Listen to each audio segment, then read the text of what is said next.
काली नजर। माँ, माँ। अरे क्या माँ माँ कर रहा है? बकरी का बच्चा है क्या? अरे माँ, मजाक छोड़ो। मुझे फाइनली वो मेन चौराहे वाली दुकान मिल गई है। अब देखना, आपका बेटा दुगनी स्पीड से पैसा कमाएगा। ओफो, ये क्या? मेरी ऑनलाइन मेकअप क्लास चल रही है। इतनी जोर से क्यों बोल रहे हो आप दोनों? अरे मेरी धर्म पत्नी जी, मेकअप क्लास बाद में करना। वो चौराहे वाली दुकान मिल गई है हमको। अरे वाह! रुको, मैं अपनी माँ को फोन लगाकर बता देती हूँ। अरे मैं भी अपने रिश्तेदारों को बता देती हूँ। कितनी खुशी की बात है। हाँ हाँ, मैं भी अपने दोस्तों को बता देता हूँ। 1 हफ्ते बाद रजिस्ट्री है। बस, घर में खुशी का मौका था। उन तीनों ने अपने अपने फोन उठाए और लोगों में बात फैलाना शुरू कर दिया। और रही सही कसर, श्वेता बहू ने अपने पड़ोस में सबको बताकर कर दी। अरे वर्मा आंटी, अब हम भी जल्दी कार ले लेंगे। घर का रेनोवेशन होगा और ठाट से रहेंगे हम भी। अरे, ऐसा क्या हुआ? लॉटरी बाटरी लग गई है क्या? अरे, इस बार चौराहे वाली मॉल में हमको भी दुकान मिल गई है। दुकान नंबर 21, जो एकदम चौराहे पर है। अब ग्राहक बढ़ेंगे तो आमदनी भी बढ़ेगी ही ना। अरे वाह, कितनी खुशी की बात है। मैं बहुत खुश हूँ तुम्हें इतना खुश देख के। बाकी एक बात कहूँ, सबको मत बताते फिरना। किसी की नजर लग जाएगी तो खुशी की खबर वापस लौट जाएगी। हैं? ऐसे थोड़ी ना होता है। अब डरा रही हो? अरे सही कह रही हूँ। काली नजर कहते हैं इस चीज को, जब आप किसी को कुछ बताओ और वो काम बिगड़ जाए। अरे लेकिन मैं तो।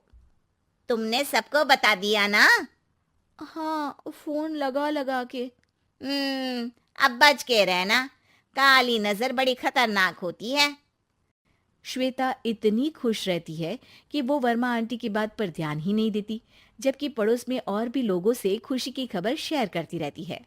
अगले दिन राजेश बहुत दुखी होकर घर आता है। अरे बेटा, क्या हुआ?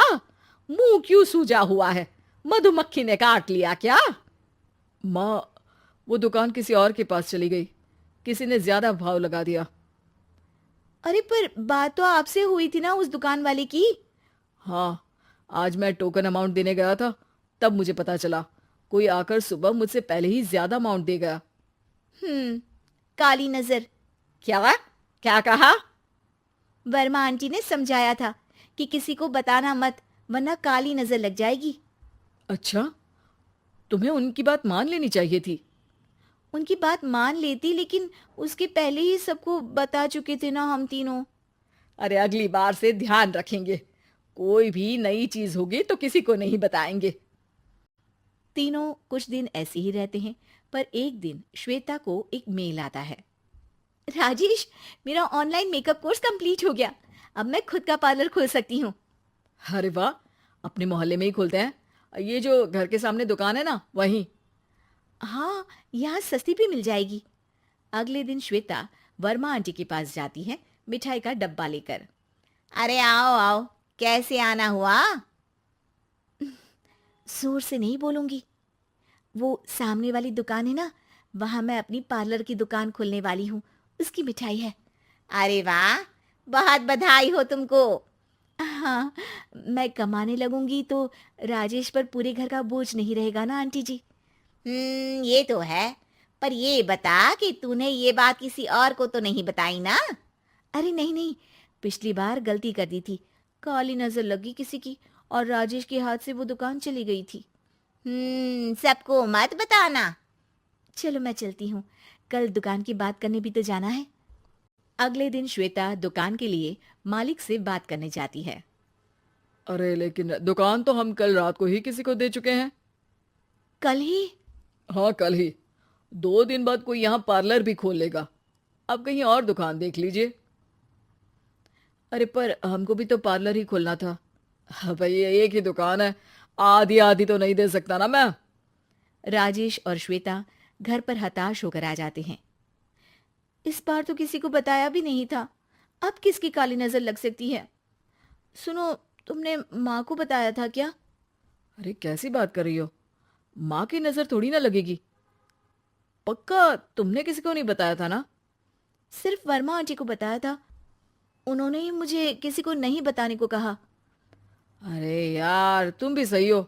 मेरी माँ को नहीं बताने को कह रही हो, पर वर्मा आंटी को बताना तुम्हें जरूरी लगा। अरे वर्मा आंटी ने ही तो काली नजर के बारे में बताया था ना। वो हमेशा हमारा भला ही तो चाहती हैं। मेरी माँ भी हमारा भला ही चाहती है। अरे पर चिल्ला क्यों रहे हो? बात नहीं कर सकते क्या आराम से? नहीं आता वो आराम से बात करना, और करना भी नहीं चाहता हूं मैं। दुकान जाने का दुख गुस्से में बदल गया था और राजेश और श्वेता में बात बंद हो गई थी। 2 दिन बाद मोहल्ले में पार्लर का इनॉग्रेशन हुआ, जिसमें मोहल्ले के सभी लोगों को बुलाया गया, पर श्वेता, राजेश और माँ नहीं जाते। माँ, अंदर आ जाओ, क्या देख रही हो? अरे नया पार्लर देख रही हूं अपने आंगन से। देखो, माँ को दूसरे का सुख देखने में कितना मजा आ रहा है। मेरा दुख नहीं दिख रहा इन्हें। यहाँ मेरा पार्लर भी तो हो सकता था। अरे चुप रहो यार, हर बात में लड़ाई क्यों ढूंढ रही हो? राजेश और श्वेता फिर बहस करने लगते थे।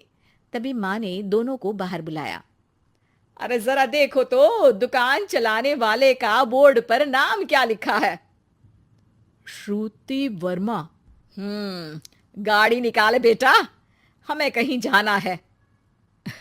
काली नजर का इलाज कराने। राजेश अपनी बाइक निकालता है। तीनों ट्रिपलिंग कर रहे हैं। माँ राजेश को उस मॉल वाली दुकान पर लेकर जाती है जहां राजेश अपनी दुकान खोलने वाला था।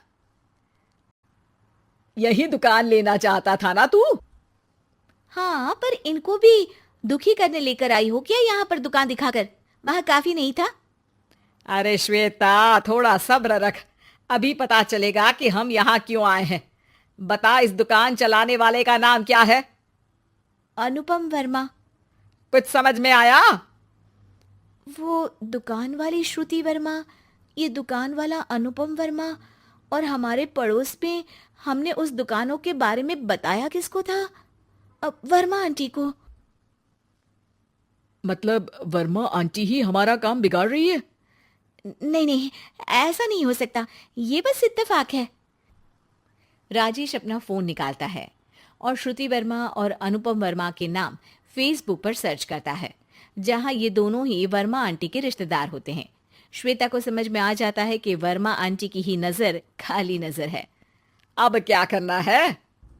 कोई भी खुशी की खबर हो तो काली नजर से बचना है, यानी वर्मा आंटी से बचना है। अरे पर मुझे ये समझ में नहीं आया कि वो हमारे साथ ऐसा क्यों करेंगी। अरे बेटा, एक सीख है, दूर के आदमी को आपकी तरक्की से कम परेशानी होगी, पड़ोसी को ज्यादा। दोनों माँ की बात में हामी भरते हैं और अगला काम चुपचाप करने की कसम खाते हैं, ताकि आगे से वर्मा आंटी कोई काम ना बिगाड़ सके।